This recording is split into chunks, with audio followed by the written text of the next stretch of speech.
Ngayon yung app na to guys ay itong Uno Money guys.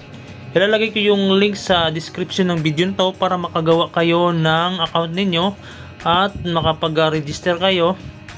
Tapos kailangan nyo yan i-verify. Kailangan nyo lang dyan ay TIN ID at kailangan nyo dyan yung mga details nyo at kailangan nyo talagang may verify yan para makuha kayo ng credits dito. Makita nyo dito guys, so yan nabawasan na yung credits ko dito kasi nga binili ko na siya sa TikTok. Yan, makita nyo dito sa baba, activity. Ayan, meron siyang cashback. Itong sa baba, ayan yung price na binili kong item, 140.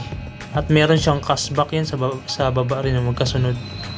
0.12 USD. Sa pera natin ay 7.29 pesos yung cashback natin dito guys. Ngayon maganda siyang gamitin kasi nga free lang talaga na credits, pwede nyong pambili ng libre. Ngayon punta na tayo dito sa TikTok para mapakita ko sa inyo kung paano nga ba mag buy dito na gamit ang credits at mag bind ng account nyo dito sa TikTok. Ngayon dito tayo sa payment guys. Click na natin yung payment para sa pag-bind nyo ng inyong account dito. Ngayon nakabind na yung Visa ko dito guys. Ito yung Visa ko, nakabind na siya. Pag mag-bind lang kayo dito, i-click nyo lang itong add credit debit card. Click nyo lang yan. Tapos itong card number